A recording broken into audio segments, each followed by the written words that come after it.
उत्तर भारत के घने जंगलों में बसा था एक छोटा सा गांव, नाम था कुलधारा। सदियों से यह गांव भूतिया कहलाता था। लोग कहते थे कि रात के अंधेरे में यहाँ आत्माएं घूमती हैं और जो कोई भी यहाँ रुकता है वह कभी वापस नहीं लौटता। लेकिन रोहन, एक युवा पत्रकार, को इन कहानियों पर यकीन नहीं था। वह दिल्ली से आया था अपनी कार में सवार होकर एक रिपोर्ट लिखने के लिए। उसने सुना था कि कुलधारा में कोई राज छिपा है जो सालों से अनसुलझा है। रोहन की कार गांव के बाहर की सड़क पर रुकी। सूरज ढल रहा था और हवा में एक अजीब सी ठंडक थी। गांव की सीमा पर एक पुराना बोर्ड लगा था जिस पर लिखा था कुलधारा प्रवेश निषेध। लेकिन रोहन ने इसे नज़रअंदाज कर दिया। वह पैदल ही गांव की ओर बढ़ा। रास्ते में पुराने खंडहर नजर आ रहे थे, टूटी हुई दीवारें, जंग लगे दरवाजे और हर तरफ सन्नाटा। कोई पक्षी नहीं चहचहा रहा था, कोई जानवर नहीं दिख रहा था, सिर्फ हवा का सनसनाता शोर। जैसे ही वह गांव के केंद्र में पहुंचा उसे एक पुराना कुआं दिखा। कुएं के पास एक बूढ़ी औरत बैठी थी जो जमीन पर कुछ चित्र बना रही थी। रोहन ने पास जाकर पूछा, मां जी, ये गांव इतना सुनसान क्यों है? यहाँ कोई नहीं रहता। बूढ़ी औरत ने सिर उठाया, उसकी आंखें लाल थीं जैसे रात भर रोई हो। बेटा, यहाँ मत रुको, ये गांव शापित है, रात होने से पहले चले जाओ। रोहन हंसा, मां जी, मैं पत्रकार हूँ, मुझे सच जानना है, बताओ न, क्या हुआ था यहाँ? बूढ़ी औरत ने गहरी सांस ली और कहानी शुरू की। 100 साल पहले ये गांव खुशहाल था। राजा सूरज सिंह यहाँ का सरदार था। लेकिन एक रात राजा की बेटी राजकुमारी मीरा गायब हो गई। लोग कहते हैं कि वह एक प्रेमी के साथ भाग गई थी, लेकिन सच कुछ और था। राजा ने पूरे गांव को तलाशी लेकिन मीरा नहीं मिली। फिर एक दिन कुएं से उसकी लाश निकली। गर्दन पर निशान थे जैसे किसी ने गला घोंट दिया हो। राजा पागल हो गया। उसने गांव वालों पर इल्जाम लगाया कि उन्होंने मीरा को मारा। एक एक करके गांव वाले गायब होने लगे। कुछ कहते हैं कि राजा ने उन्हें मार डाला, कुछ कहते हैं कि मीरा की आत्मा ने बदला लिया। रोहन की रुचि बढ़ गई। फिर क्या हुआ? बूढ़ी औरत ने इशारा किया कुएं की ओर। रात को यहाँ मीरा की आत्मा आती है। वह रोती है, चीखती है। जो सुनता है वह पागल हो जाता है। रोहन ने कैमरा निकाला और फोटो लेने लगा। लेकिन अचानक हवा तेज हो गई, पत्ते उड़ने लगे और दूर से एक रोने की आवाज आई। रोहन चौंक गया लेकिन खुद को संभाला। ये सिर्फ हवा है, उसने खुद से कहा। रात होने लगी। रोहन ने फैसला किया कि वह गांव में ही रुकेगा। उसने एक पुराने घर में शरण ली। घर की दीवारों पर पुरानी पेंटिंग्स थीं, राजा सूरज सिंह की, मीरा की। मीरा की आंखें जीवंत लग रही थीं, जैसे देख रही हों। रोहन ने अपना टेंट लगाया और सोने की कोशिश की, लेकिन नींद नहीं आ रही थी। बाहर से आवाजें आ रही थीं, पैरों की आहट, फुसफुसाहट। वह उठा और बाहर झांका। अंधेरे में कुछ साए नजर आए जो गांव की गलियों में घूम रहे थे। अचानक उसके कंधे पर किसी ने हाथ रखा। रोहन घबराकर मुड़ा। वहां कोई नहीं था। दिल की धड़कन तेज हो गई। वह वापस टेंट में आया और डायरी में लिखने लगा, ये गांव वाकई रहस्यमय है। कल सुबह कुएं की जांच करूंगा। लेकिन जैसे ही वह सोया, सपने में मीरा आई। वह सफ़ेद साड़ी में थी, बाल खुले, आंखें खाली। तुम क्यों आए हो? चले जाओ, वह बोली। रोहन की नींद टूट गई। पसीना बह रहा था। बाहर फिर वही रोने की आवाज। सुबह हुई। रोहन कुएं के पास गया। कुआं गहरा था, पानी काला। उसने एक पत्थर फेंका लेकिन कोई आवाज नहीं आई, जैसे कुआं अंतहीन हो। पास ही एक मंदिर था जो बंद था। रोहन ने दरवाजा खोला। अंदर एक मूर्ति थी, मीरा की, लेकिन मूर्ति की आंखों में खून था। रोहन डर गया। यह क्या है? वह पीछे हटा। तभी बूढ़ी औरत फिर आई। बेटा, मत छुओ, यह मीरा का श्राप है। जो छूता है वह मर जाता है। रोहन ने पूछा, मां जी, क्या राजा अभी जिंदा है? बूढ़ी औरत हंसी। राजा तो मर गया, लेकिन उसकी आत्मा यहाँ घूमती है। वह मीरा को ढूंढता है। रोहन को यकीन नहीं हुआ। उसने गांव घूमना शुरू किया। हर घर खाली था, लेकिन चीजें वैसी ही थी जैसे छोड़कर गए हों। एक घर में उसे एक पुरानी डायरी मिली। डायरी में लिखा था, मीरा को मैंने नहीं मारा, वह खुद कुएं में कूद गई। लेकिन राजा नहीं मानेगा। हस्ताक्षर थे कन के पुजारी के। रोहन की उत्सुकता बढ़ गई। वह और गहराई में जाना चाहता था। लेकिन शाम हो गई। रात फिर आए और इस बार आवाजें और तेज थीं। रोहन ने कैमरा ऑन किया। अचानक कैमरे में एक छाया दिखी, एक औरत की। वह मीरा थी। रोहन चीखा। छाया करीब आ रही थी। तुम कौन हो? रोहन ने पूछा, लेकिन कोई जवाब नहीं, सिर्फ हंसी की आवाज। रोहन भागा, लेकिन दरवाजा बंद हो गया। वह फंस गया। रोहन घर में फंसा हुआ था। दरवाजा किसी अदृश्य शक्ति से बंद था। वह चिल्लाया, लेकिन कोई नहीं सुन रहा था। बाहर से हंसी की आवाज आ रही थी, जो अब चीख में बदल गई। रोहन ने फोन निकाला, लेकिन सिग्नल नहीं था। यह क्या हो रहा है? वह खुद से बड़बड़ाया। दीवार पर मीरा की पेंटिंग अब जीवंत लग रही थी। आंखें घूम रही थीं। रोहन ने आंखें बंद की और प्रार्थना की। अचानक दरवाजा खुल गया। वह बाहर भागा। गांव की गलियां अंधेरी थीं, लेकिन चांद की रोशनी में साए नाच रहे थे। वह कुएं की ओर दौड़ा। बूढ़ी औरत वहां नहीं थी। रोहन ने कुएं में झांका। पानी में उसका प्रतिबिंब दिखा, लेकिन उसके पीछे एक और चेहरा, मीरा का।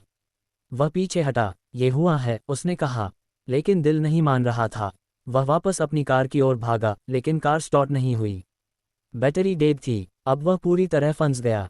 रात गुजारनी पड़ी। सुबह हुई। रोहन ने गांव के बाहर जाने की कोशिश की, लेकिन रास्ता जैसे गायब हो गया। जंगल घना लग रहा था। वह वापस गांव आया। आज वह पुजारी की डायरी पढ़ने लगा। डायरी में और राज खुल रहे थे। मीरा का प्रेमी था एक गरीब किसान, नाम रघु। राजा को पता चला तो उसने रघु को मार डाला। मीरा ने खुदकुशी की, लेकिन मौत से पहले उसने श्राप दिया, जो कोई गांव में आएगा वह मेरी पीड़ा महसूस करेगा। रोहन चौंक गया। तो ये श्राप है। वह मंदिर गया। मूर्ति अब साफ थी, खून गायब। लेकिन अंदर एक गुप्त दरवाजा था। रोहन ने खोला। नीचे सीढ़ियां थीं, जो एक गुफा में जाती थीं। गुफा में पुरानी हड्डियां बिखरी थीं। बीच में एक ताबूत था। रोहन ने खोला। अंदर मीरा की लाश थी, नहीं सड़ी, जैसे अभी मरी हो। चेहरे पर दर्द। रोहन डर गया। तभी आवाज आई, तुमने मुझे छुआ क्यों? रोहन मुड़ा। मीरा खड़ी थी। मैं सच जानना चाहता हूँ, रोहन बोला। मीरा की आत्मा ने कहानी सुनाई। राजा मेरा बाप था, लेकिन क्रूर। रघु से प्यार था। राजा ने रघु को मारकर कुएं में फेंक दिया। मैंने देखा तो कूद गई, लेकिन आत्मा अटक गई। अब मैं बदला लेती हूँ। रोहन ने पूछा, कैसे मुक्ति मिलेगी? मीरा बोली, राजा की आत्मा को ढूंढो। वह गांव में छिपी है। रोहन ने वादा किया। लेकिन रात हुई और राजा की आत्मा आई। वह बड़ा काला साया था। मीरा मेरी है, वह गरजा। रोहन भागा। गुफा से बाहर निकला। गांव में अब और आत्माएं थीं, गांव वालों की। वे रोहन को घेर रहे थे। तुम्हें यहां से जाना होगा, एक आत्मा बोली। रोहन ने पूछा, राजा कहाँ है? पुराने महल में, जवाब आया। रोहन महल की ओर गया। महल खंडहर था, लेकिन अंदर रोशनी थी। वह अंदर घुसा। दीवारों पर खून के निशान। सीढ़ियां चढ़ा। ऊपर कमरे में राजा बैठा था, आत्मा के रूप में। तुम कौन? राजा ने पूछा। रोहन बोला, मीरा की मुक्ति के लिए आया हूँ। राजा हंसा। मीरा ने मुझे धोखा दिया। मैं उसे कभी नहीं छोड़ूंगा। लड़ाई शुरू हुई। राजा की शक्ति से रोहन गिरा, लेकिन मीरा आए। पिताजी, मुझे माफ करो, वह बोली। राजा पिघला। बेटी, मैं गलत था। दोनों आत्माएं गले मिली और गायब हो गईं। गांव में शांति हुई। रोहन बाहर आया। रास्ता खुल गया। वह कार स्टॉप की और चला गया, लेकिन पीछे मुड़कर देखा, गांव फिर सुनसान था। नहीं, कहानी खत्म नहीं हुई। रोहन दिल्ली पहुंचा, लेकिन सपनों में मीरा आती रही। राज अभी बाकी है, वह कहती। रोहन समझ गया, श्राप खत्म नहीं हुआ। वह वापस लौटा। रोहन वापस कुलधारा पहुंचा। इस बार वह तैयार था, किताबें लाया था भूत प्रेत पर, और एक पुजारी को साथ। पुजारी का नाम था स्वामी जी। वे दोनों गांव में घुसे। सन्नाटा वैसा ही था। रोहन ने स्वामी जी को सब बताया। स्वामी जी बोले, श्राप की जड़ गहरी है।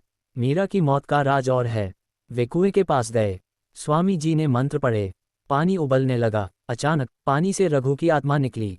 मीरा कहाँ है? वह बोला। रोहन चौंका। तुम जिंदा हो? रघु बोला, नहीं, मरा हुआ। राजा ने मुझे मारकर यहाँ फेंका, लेकिन मीरा ने मुझे बचाने की कोशिश की। हम दोनों मर गए। स्वामी जी ने पूछा, श्राप किसने दिया? रघु बोला, गांव के एक जादूगर ने। वह राजा का दुश्मन था। उसने हमें अमर बना दिया, लेकिन पीड़ा में। रोहन ने कहा, जादूगर कहाँ है? वे महल गए। वहां एक गुप्त कमरा था। अंदर जादूगर की किताब मिली। किताब में मंत्र थे। स्वामी जी ने पढ़ा, श्राप तोड़ने के लिए पूर्णिमा की रात को रिचुअल करना होगा। पूर्णिमा 2 दिन बाद थी। वे रुके। रात हुई। आत्माएं फिर आईं। इस बार हमला किया। रोहन ने लड़ा। स्वामी जी ने मंत्र से बचाया। सुबह हुई। वे तैयार हुए। पूर्णिमा की रात। कुएं पर रिचुअल शुरू। मीरा, रघु, राजा सब आए। जादूगर की आत्मा भी। तुम मुझे रोक नहीं सकते, वह बोला। लड़ाई हुई। स्वामी जी ने मंत्र से जादूगर को बांधा। श्राप टूटा। आत्माएं मुक्त हुईं। गांव में पक्षी चहचहाने लगे। रोहन खुश हुआ, लेकिन स्वामी जी बोले, राज अभी बाकी है। गांव में और रहस्य हैं। रोहन ने जांच की। एक घर में पुराने दस्तावेज मिले। पता चला कि कुलधारा में खजाना छिपा है, जो राजा का था। शायद यही कारण था हत्याओं का। रोहन ने खजाना ढूंढा, सोना, हीरे। लेकिन जैसे ही छुआ, जमीन हिली। आत्माएं फिर आईं। ये हमारा है, वे बोलीं। रोहन भागा। खजाना छोड़ दिया। वह दिल्ली लौटा। रिपोर्ट लिखी, लेकिन लोग यकीन नहीं किए। रोहन को नींद नहीं आती। वह गांव के सपने देखता। एक दिन वह फिर गया। गांव अब सामान्य लग रहा था। लोग लौट आए थे। बूढ़ी औरत मिली। धन्यवाद बेटा। श्राप टूट गया। रोहन मुस्कुराया, लेकिन दिल में डर था।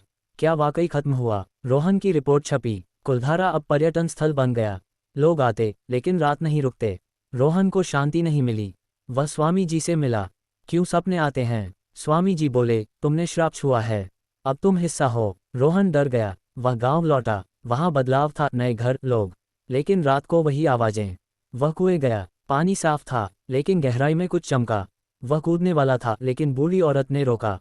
मत जाओ, वहां नर्क है। रोहन ने पूछा, क्या राज?